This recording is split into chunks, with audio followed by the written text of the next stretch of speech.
Hey guys, today I'm here with products I regret buying or would not repurchase. So these are all cosmetics products, so let's get into it. The first one will probably be no surprise if you watch my first impressions. It's the Too Faced Born This Way foundation. This claims to be the magical of magic foundations, and it went so oily on me so quickly. It claims to be an oil-free foundation, but in my testing of oil-free foundation, it tends to go more oily on me. I don't know why. This shade was also the wrong shade, but in saying that, this is not a long wearing foundation. You can only wear it for a couple of hours. It does look really good when first applied.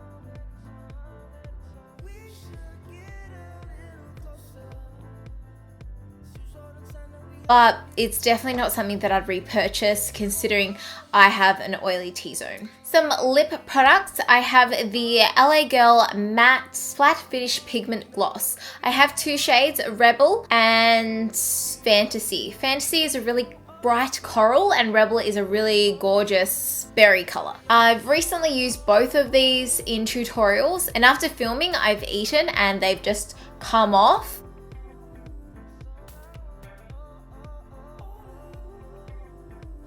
And then you can't even just touch them up. You need to take it all off and then put it on again. And by taking it off, you need to use an oil-based makeup remover. It doesn't work with like micellar water or anything like that. They're hard to get off and they don't stay on very long. So definitely will not be purchasing any more of these. Even though these shades are so amazing and they apply quite nicely, this one's not.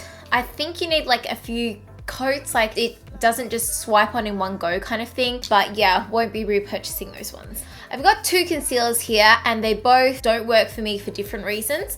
The first one is an MUA Cover and Conceal concealer in Fair. This is so watery. It has no coverage. It blends into your foundation like you haven't even put concealer on. I just use it underneath my eyes. If I put it on, it looks like I just haven't done anything. The next one is a Gorgeous Cosmetics Conceal It concealer. This, on the other hand, is so thick. It settles into my fine lines and creases so easily. So it's just so funny how both of these concealers don't work on me for different reasons. Too thick and too thin.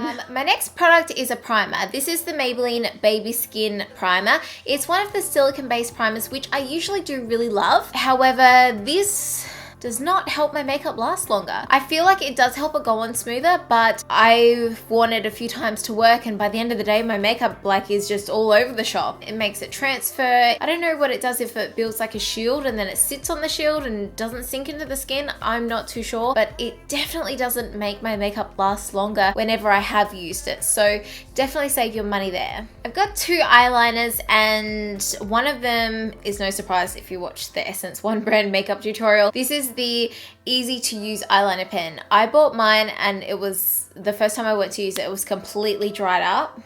Like it's just dried up. It didn't work for me. I tried storing it upside down. It didn't work. A lot of people really love this eyeliner, but I won't be risking it and buying another one purely because I bought it and it was dried up. Usually with these kinds of eyeliners, I would expect them to last a month or two. The next eyeliner is also another Essence one, and it is their long lasting eye pencil. It's one of the wind up pencils and this is in black. I think I have it in a few other colors. The black one is the most commonly used. This was really good at first and then I don't know if it like dried or something, but it's not creamy.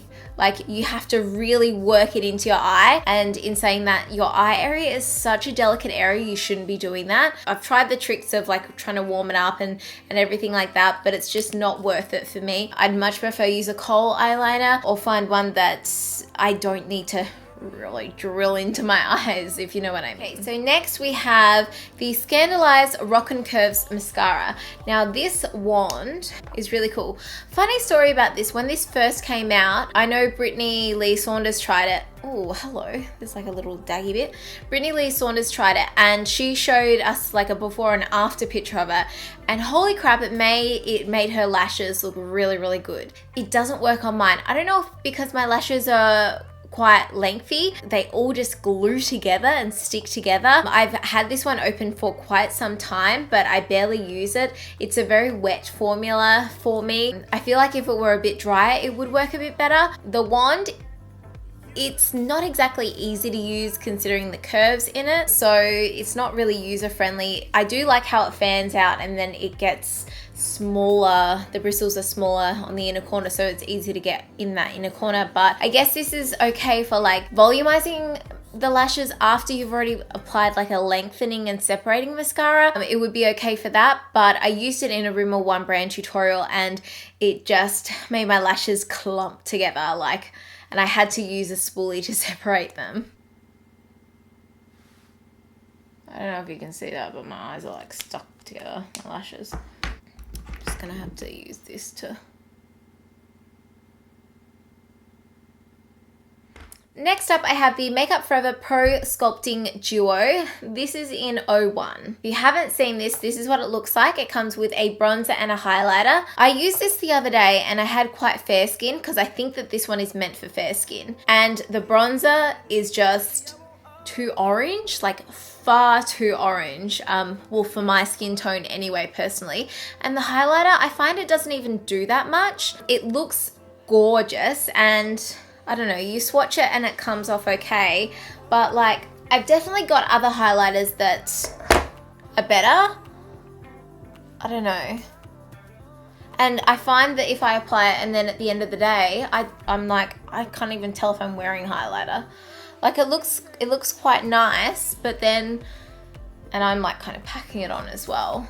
But I don't know, I just have other highlighters that I really love better, and this was actually quite expensive, so I'm just letting you know to maybe save your money and go for something else like a Becca highlighter or something like that. And the bronzer, you can only use like a little bit of it because it's so orange. Another lip product, this is the matte lipstick by NYX. This is in Hippie Chic or Hippie Chic. The color is honestly just absolutely stunning. However, when I've gone to apply this, it just looks crap on my lips. I just can't make it work. It's so patchy and it goes into my lines and it just doesn't distribute evenly on my lips. I've tried it with and without a lip liner, and I've tried it with foundation and powder on my lips, and I don't know, I just can't get it to work. So it's definitely one that has been sitting up the back of my lipstick drawer. Like I even like hurt my knuckles trying to get it out today because I just never use it. Even as much as I'd love to use it, I just can't because it just doesn't suit my lips. So that is all for my products I regret buying at this stage. I think I will have another one of these coming out. Let me know if you enjoy them. I feel like you get a similar feel for this from my empties videos if you've seen them, but I just still do have these products in my collection that I've held on to for some reason, even though I don't use them, and then when I do use them, I remember why I don't use them. So I just thought I'd let you know what products that I just have not found to be as good as they claim to be, but this is just my personal opinion, so keep that in mind. Some of you guys might really love these products, but they just haven't worked for me. So that is it from me today. I hope you guys enjoyed this video. Thumbs up if you found it helpful and subscribe if you're new. I'll see you in my next video. Bye. Hey guys, it's like 12:17. I filmed makeup tutorial, a first impressions, and also I filmed, oh you guys are gonna be angry, but I filmed how to start a YouTube channel again.